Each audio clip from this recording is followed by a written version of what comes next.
Good afternoon, everyone. This is John Rust on Rust on the Radio on Freedom 95, 950 AM and 95.9 FM on your radio dial. Folks, today is the 250th anniversary of the signing of the Declaration of Independence. This document is a monument in human history, not just in the United States. The American Revolution was an epic event in world history. It will inspire humans for as long as we walk this planet. I'm going to read the opening of the Declaration. When in the course of human events it becomes necessary for one people to dissolve their political bonds which have connected them with another, and to assume among the powers of the earth the separate and equal station to which the laws of nature and of nature's God entitles them, a decent respect to the opinions of mankind requires that they should declare the causes which impel them to the separation. We hold these truths to be self-evident, that all men are created equal, that they are endowed by their Creator with certain unalienable rights, that among these are life, liberty, and the pursuit of happiness, that to secure these rights, governments are instituted amongst men, deriving their just powers from the consent of the governed, that whenever any form of government becomes destructive of these ends, it is the right of the people to alter or abolish it, and to institute new government, laying its foundation on such principles and organizing its powers in such form as to them shall seem most likely to affect their safety and happiness. Folks, today is July 4th. We all know the famous painting of George Washington's crossing of the Delaware. In the boat crossing with the American flag, George Washington is standing tall, ready to fight. The original was painted in 1851 by the artist Emanuel Lutzi. The original hangs in the Metropolitan Museum of Art in New York City. Go see this painting if you have not. The scale is enormous. It's over 12 feet tall and more than 21 feet wide. It is of epic scale, of an epic event. This painting is an idealized portrayal rather than the reality of how it happened, but it conveys exactly the scope of that event in terms of world history. In this broadcast, I also want to refer to a photograph taken in 1861 of an American Revolutionary War soldier. He was 100 years old when photographed. If you are listening at home, Google Veeder, Veeder, 1861, and photo. It will pop up first. This photograph shows a soldier with his long rifles and a Liberty banner he carried proudly in July 4th parades up until his death in 1862. Nicholas Veeder signed up to fight in the American Revolution when he was just 17 years old in 1778. The photo shows Veeder in his original uniform from the war, with a tri-horn hat, broad lapelled coat, and knee-high boots. However, the reality on the ground was that soldiers oftentimes were completely barefoot or had their feet wrapped only in rags during the crossing of the Delaware River, and indeed throughout the 8-year-long war. The Americans were in a desperate situation. Washington had just lost major battles at Long Island and Manhattan. Washington's army was on the march in retreat from these defeats. Thomas Paine was an American political philosopher whose writings galvanized the American Revolution and shaped global democratic ideals as a proponent of individual liberty. Paine was actually traveling with George Washington's retreating army in late 1776. He witnessed these freezing barefoot men, yet resilient soldiers, and it inspired him to write his famous pamphlet, The American Crisis. Just before the crossing, Washington ordered Paine's powerful words to be read aloud to the shivering troops to boost their morale. I'm going to read an excerpt. These are the times that try men's souls. The summer soldier and the sunshine patriot will, in this crisis, shrink from the service of their country. But he that stands it now deserves the love and thanks of men and women. Tyranny, like hell, is not easily conquered. Yet we have this consolation with us, that the harder the conflict, the more glorious the triumph. What we obtain too cheap, we esteem too lightly. It is dearness only that gives everything its value. During the march to Trenton, observers and officers noted that the route of the soldiers could literally be traced by the blood from the soldiers' feet in the snow. Folks, these soldiers that just crossed the river and were on that 9-mile march were going to kill British soldiers in the early hours of the morning the day after Christmas. They were on their way to slay British soldiers while they were sleeping, with bayonets at hand to slice through the throats of the sleeping Hessian troops hired by Britain to put down the revolt. It was bloody. It was very, very, very bloody. And all of this over a 3-cent tax on a pound of tea. The surprise attack and victory at the Battle of Trenton was a turning point in the war. They had just retreated from New York. Morale was ultra low. But George Washington's surprise attack turned the corner and gave our fledgling revolution a fresh start from what had been defeat after defeat.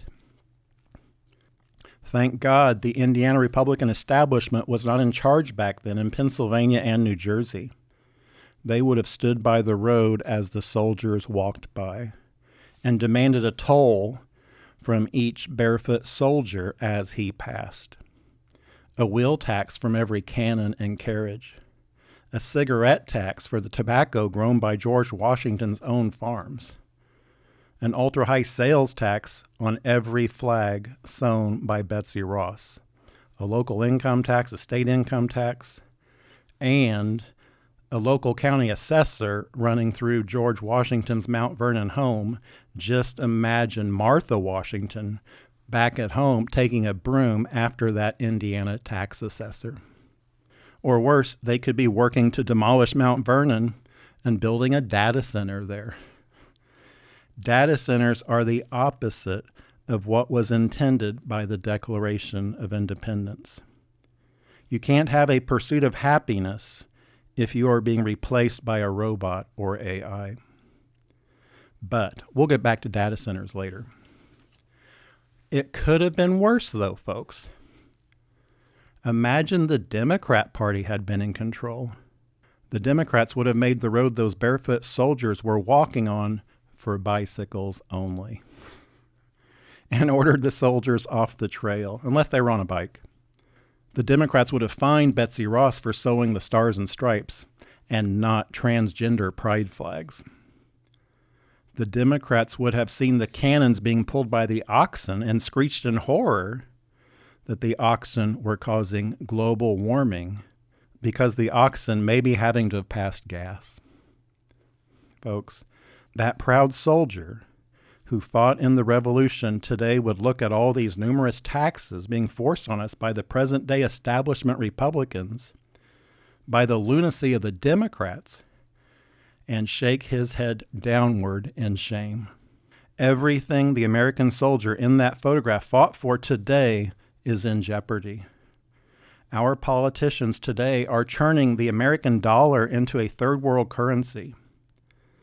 Fiscal policy and freedom was at the heart of the American Revolution. Thomas Paine knew that the principles of the free market economy were essential for our individual liberty.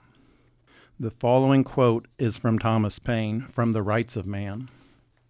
Public money ought to be touched with the most scrupulous consciousness of honor.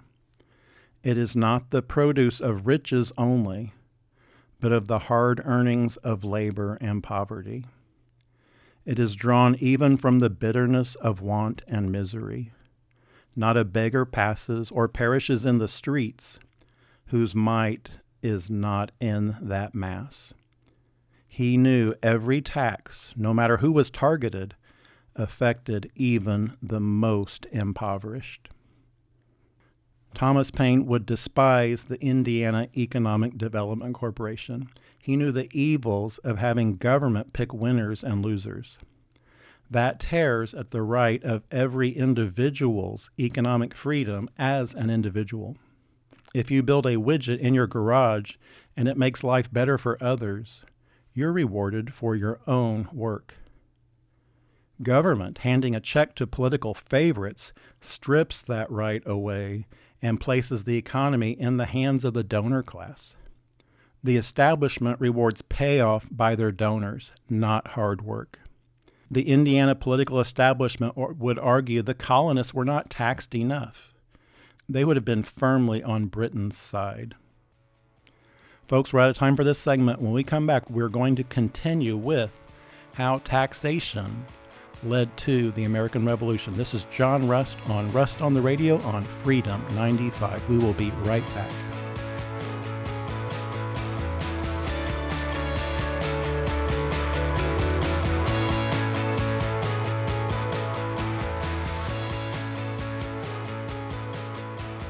Welcome back, folks. This is John Rust on the Radio on Freedom 95, broadcasting at 950 AM and 95.9 FM on your radio dial, broadcasting all across the beautiful fruited plain of Indiana. So, folks, today, July 4th, we are talking about the American Revolution. And specifically, we're talking about the American philosopher Thomas Paine and his writings that inspired soldiers during the war. And before the break, I was talking about how the Indiana Economic Development Corporation is exactly the opposite of what our founding fathers were fighting for. And I want to put all this in perspective. Colonists typically paid around 1 shilling per year in taxes, whereas an average citizen living in Britain paid 26 shillings. A shilling in 1776 is worth today about $5. To me, I think that was the genesis of American exceptionalism. Even though our taxes were far less than in Britain, we said hell no to even a 3-cent tax on a pound of tea. There are lots of taxes imposed on the American colonies early on. Sugar taxes, stamp taxes, the Townshend Act taxes on imported goods. The Townshend Act was really a form of a tariff. Colonists were the ones that had to pay it, and it was deeply unpopular. The Townshend Act tariffs were repealed in 1770 because of fierce American opposition. However, the British government and king felt some sort of tax was necessary to show the colonists that they were indeed subjects to the British throne and not independent. The Tea Act of 1773 placed a 3-cent per pound tax on a pound of tea. It was enacted to show who was in charge. This specific tax sparked the Boston Tea Party. Today in Indiana, SNAP covers tea at no cost, SNAP's food stamps, for up to 1 million Hoosiers who are eligible for SNAP benefits, food stamps. You pay higher taxes and get more debt thrown on your shoulders so your neighbors get free tea. And thanks to Jim Banks and Todd Young, your share of the national debt as a taxpayer increased by $30,000 just last year. Folks, the cheapest tea you can buy at Kroger is about $3 a pound. So that is 10,000 pounds of tea you are being forced to pay for in the future that you will never touch, by debt added to your shoulders by the D.C. swamp in just 1 year. That debt is exactly why we have inflation. Inflation is the worst form of taxation.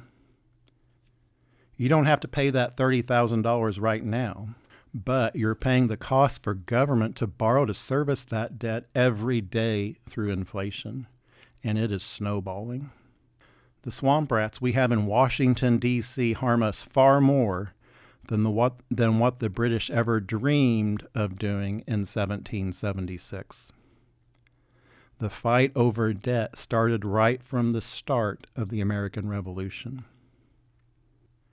George Washington did not believe in national debt as a permanent way of life. Rather, he viewed it as a necessary evil to be avoided whenever possible and paid off as quickly as possible. In his 1796 farewell address, George Washington warned against accumulating debt, arguing it was immoral to, quote unquote, ungenerously throw debt upon posterity with the burdens which we ourselves ought to bear.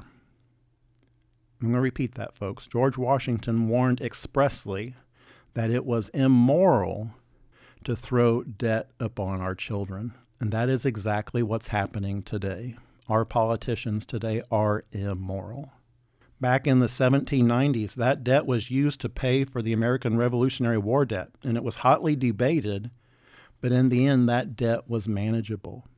Thomas Jefferson campaigned on paying off the national debt. It was his number one priority. Thomas Jefferson's Secretary of the Treasury, Albert Gallatin, was a strong proponent of less government spending and paying off the national debt. He served as Secretary of the Treasury from 1801 under Jefferson all the way to 1814 under James Madison. Gallatin was well on track to paying off all the Revolutionary War debt but for the War of 1812. But for the next 230 years, our debt was at a manageable level. But it is now skyrocketing. So fast we are numbed by it. $39 trillion is a number most of us can't comprehend, but the politicians just keep printing away. It has now reached obscene levels with Republicans in control of all branches of government.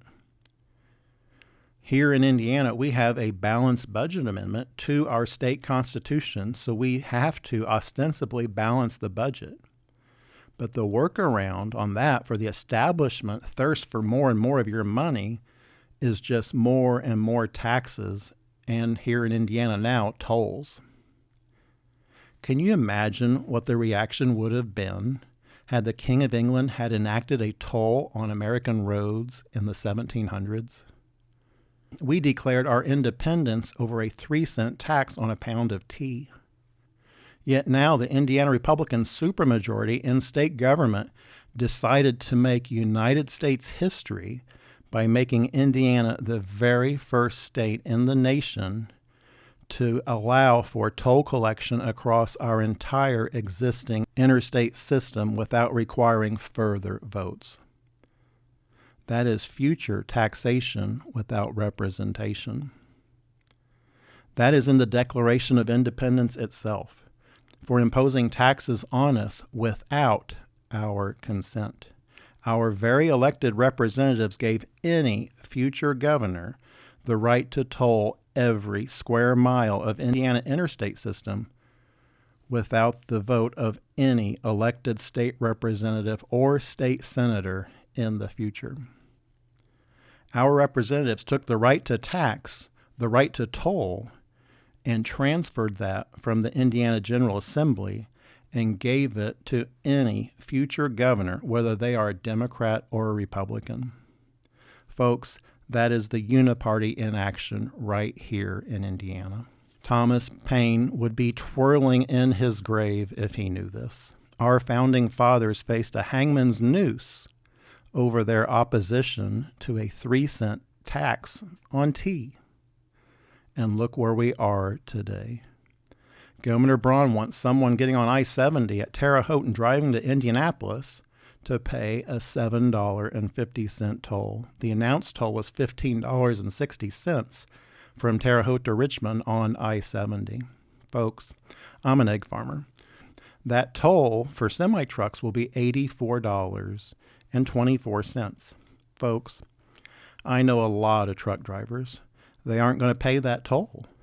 They will just take US 40 across, or they will divert. If they're coming from St. Louis, they'll take I-64 across extreme southern Indiana to Louisville and then on to Cincinnati, and then take 71 north up to Columbus and just avoid I-70 entirely. When that happens, the politicians will say, we got to toll I-64. It literally will domino onto every mile of every Indiana interstates. It will start with 70, then 64, then 65, then 69. It will go on and on until every mile is taxed. Again, can you imagine had the British did that to us? And that is our own Indiana Republican Party. But back on inflation, that is how the career politicians really screw over Hoosiers. The massive amounts of spending voted for by Jim Banks and Todd Young and Jefferson Shreve and Victoria Spartz and Aaron Hounchin and Rudy Yockum and Marlon Stutzman and Jim Baird, again, they all voted for it last year. They all voted for Joe Biden levels of government spending just last year. That spending is bankrupting our country on our 250th anniversary. I want to read a quote from Thomas Paine from The Rights of Man. Every age and generation must be as free to act for itself in all cases as the age and generations which preceded it. The vanity and presumption of governing beyond the grave is the most ridiculous and insolent of all tyrannies. Debt today is a tax on future generations. That is our career politicians taking the easy way out today, but screwing over our grandkids who have yet to even be born. That inflation caused by this massive debt is what is causing your house price to skyrocket. The politicians know this, so they have their hooks into you by reassessing your house every year to gig you more and more. Property tax is theft. Florida is doing away with property tax entirely. Ohio will have it on the ballot this fall to do away with property tax entirely. A short-term remedy is to make it so that your property tax is figured on the price you actually paid, not at its assessed value. That assessed value is a tax on unrealized gains, something no Republican should ever be for. Home ownership is the American dream. Some of us may never, ever want to sell our home. Republicans all across the country screamed bloody murder over Kamala Harris wanting to tax unrealized gains on people's stock portfolios. But folks, that is exactly what Indiana Republican lawmakers are doing here in Indiana now with your homes. Folks, we're out of time for this segment. When we continue, we're going to continue on this taxation. This is John Rust on Rust on the Radio on Freedom 95.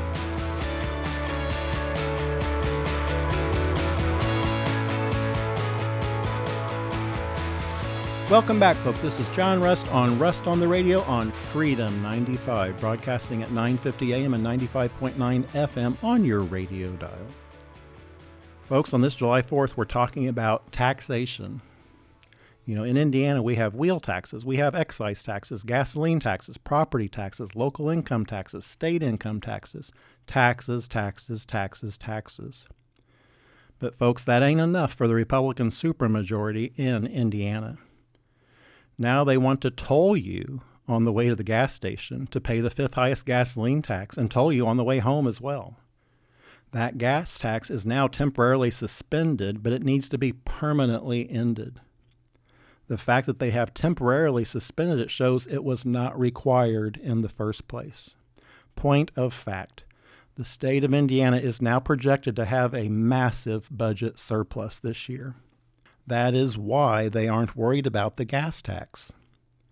They know we are overtaxed, so make the tax cut permanent. axe the gas tax entirely. When we are at the checkout at the Walmart with perhaps just 5 items and the price is $25, if you're lucky, you know inflation is out of control.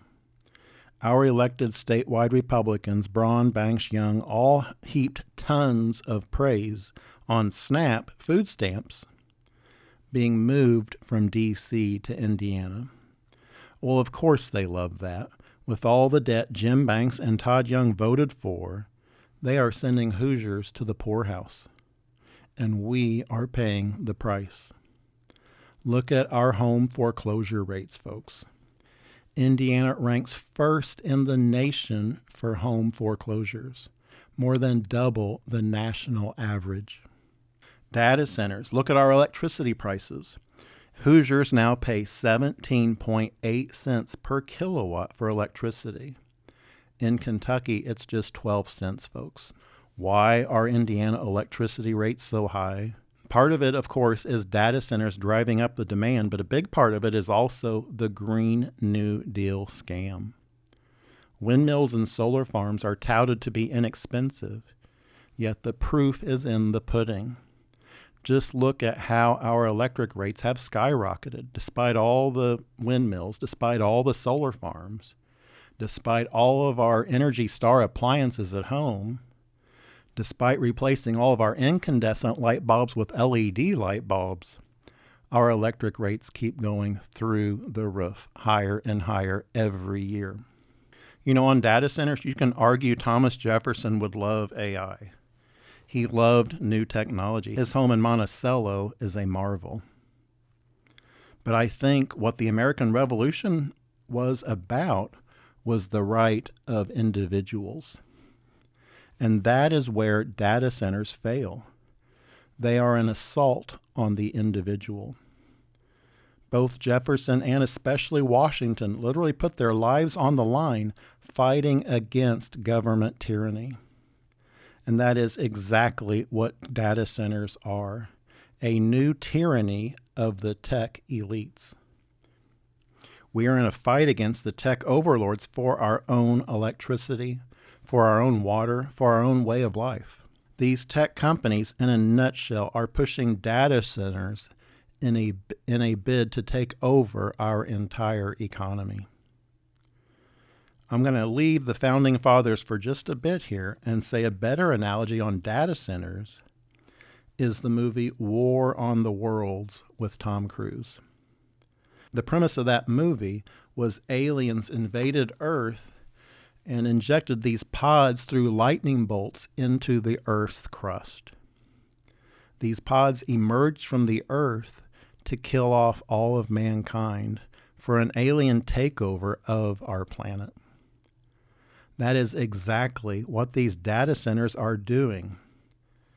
Yet we are being forced to subsidize them, pushing technology that may sound great, but why do we, the taxpayers, have to help pay for it? Why do we have to help fund our own demise? AI is now being pushed to replace our jobs, and they are doing it right now in Michigan. Are we to be owned by the big tech overlords? Folks, there's an article in the Midwestern. I'm going to read from that article. It was published June 22nd, 2026, written by Derek Draplin. It says, data center to deploy Chinese humanoid robots to support development of autonomous workflows. The company plans to use 142 humanoid robots at the facility. Folks, a humanoid robot is not a human. The technology company that owns that data center plans on staffing that facility with 30 robots from a Chinese manufacturer later this year. Hyperscale Data and its subsidiary, Omnipresent Robotics, began production of the robots earlier this month as part of a broader plan to deploy 142 humanoid robots at the facility to support the development of embodied artificial intelligence applications, autonomous workflows, and advanced robotic systems. The data center is facing complaints and a class action lawsuit from local residents who say the facility emits constant noise. The company purchased 142 robots. And it says, we are building in Michigan because Michigan still has an industrial muscle memory. We are developing a campus where robots can be trained to perform real jobs, tested until the weak points show themselves, assembled here and sent back into the field with software that actually fits the works. Folks, this is your replacement coming. The tech goons are referring to humans now as muscle memory. That is past tense. They want us gone. Hyperscale's 30 megawatt data center in Michigan has drawn noise complaints from residents who say the noise can reach 60 decibels. The class action lawsuit claims over 1,300 homes are impacted by this noise. And this is a quote from the article. My husband and I have been unable to use our yard since the facility began operating. One of the plaintiffs, Lindsay Valenzuela, told WNDU, it's impossible to stay outside in your yard longer than 10 minutes at a time before suffering headaches. The noise also penetrates inside our house even with the windows closed. Marjorie Finn, who lives across the street from the data center, told MLive, the noise is so bad, it's like we're living in a prison in our own yard, in our own house. And I will add, with no job and having to survive on the food stamps, which Governor Braun, Senators Young and Banks bragged about being forced on Indiana coming from D.C. Folks, I'm an economic conservative, and so was George Washington. Washington spoke of the evils of government debt as being an albatross for future generations to have to bear. How we apply the principles and lessons of these revolutionaries to the modern world. Just look at Margaret Thatcher. In many ways, Thatcher was more of a Reaganite than Reagan himself. She saw the world in black and white, good and evil, no in between. In 1985, I actually went to London to see Margaret Thatcher speak in the House of Commons. I had just graduated from high school, and I made that trip because I was such a huge fan of Margaret Thatcher and how she stood up to Argentina to retake the Falkland Islands. Margaret Thatcher knew you had to fight for what is right. I loved Ronald Reagan and Thatcher.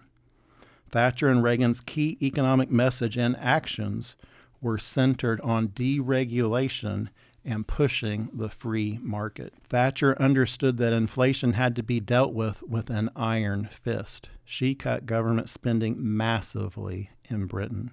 She jump-started the stagnant economy of Britain by going after state-owned monopolies. Her administration shifted massive state-owned monopolies, such as British Telecom, British Gas, and British Airways, to the private sector. This generated substantial public share ownership, making Britain once again an economic success story. Sadly, here in the United States, we're going in the opposite direction. Our entire Republican delegation in D.C., in the Senate and the House, just last year voted for Joe Biden levels of government spending. And they included just a few fractional cuts so they could thump their chests about cutting spending. But the cuts they voted for were just a grain of sand on a 20-mile long beach. Folks, next to nothing.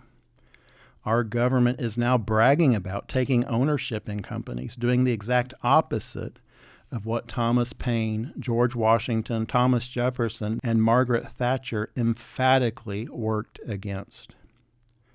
What is our call to action?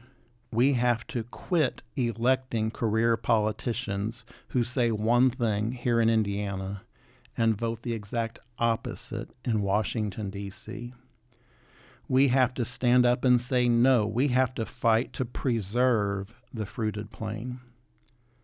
Indiana is indeed the fruited plain that Rush Limbaugh talked so glowingly about for decades on his show. Folks, we're out of time for this segment, but when we continue, I'm going to continue the Rush Limbaugh connection to the fruited plain in Indiana. This is John Rust on Rust on the Radio. We will be right back.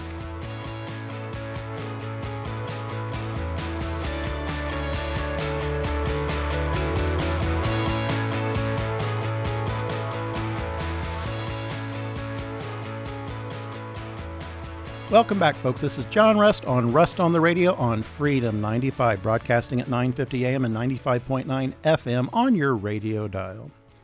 Folks, we were talking about Rush Limbaugh and the beautiful fruited plain of Indiana. You know, so many of us were students of Rush Limbaugh. My family has farms in Iowa, Illinois, Missouri, Georgia, North Carolina. And for most of my life, I was constantly working at all of our farm locations, making sure our hens and the folks taking care of the hens were all happy. A happy chicken lays more eggs than an uncared for chicken. That's just a point of fact. And it's the same with the folks that work for you. On a monthly basis, I traveled to all of our farms, so I spent just about as much time on the road as a truck driver does. That's how I got to know Rush Limbaugh. Rush Limbaugh was on my side on the radio for literally decades as I went to our farms. I always tried to make it a point to at least listen to his first half-hour segment every day. It started at noon and was commercial-free for those first 25 minutes or so. You know, we talk about Thomas Paine being an important person in American political history for his philosophy. It was really Rush Limbaugh and his Limbaugh Institute for Advanced Conservative Studies that really over the years showed me, and I think so many of you, what our country is about and how we are so blessed. Rush Limbaugh was an incredible teacher. I know President Trump got a lot of flack from the left for awarding Rush Limbaugh the Presidential Medal of Freedom inside our nation's capital. But that was, for me, a highlight. Rush Limbaugh was Thomas Paine to me. George Washington had Thomas Paine read to the troops. Rush Limbaugh literally read Thomas Paine to all of us on the radio. I get asked what I'm doing after trying to run for the U.S. Senate after the establishment threw me off the ballot in 2024. Despite my having gotten over 20,000 signatures to be on the ballot, way more than any other U.S. Senate candidate, you just need 4,500, and I got 20,000, folks. I had more signatures than Jim Banks did in his own congressional district in Fort Wayne. But the establishment used technicalities to throw me off the ballot. They said I was a Democrat, even though my entire life I have only ever given money to the Republican Party candidates.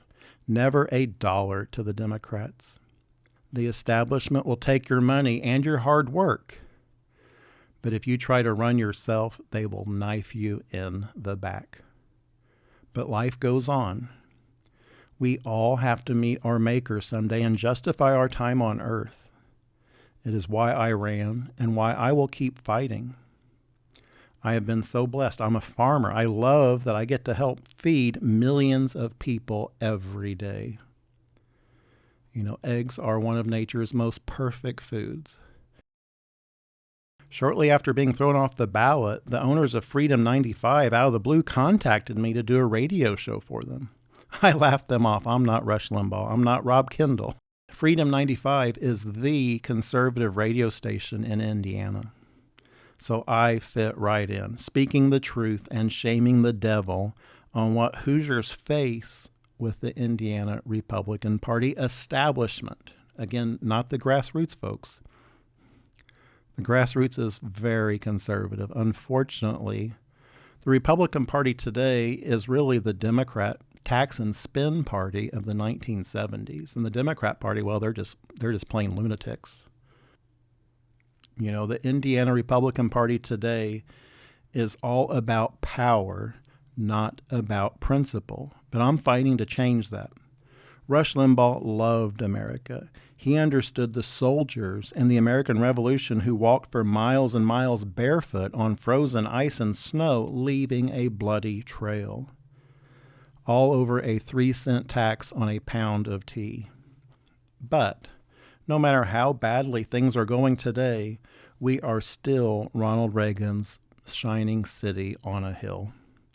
People from all over the world still want to come here, not the other way around. We are so blessed today on our 250th anniversary of the Declaration of Independence.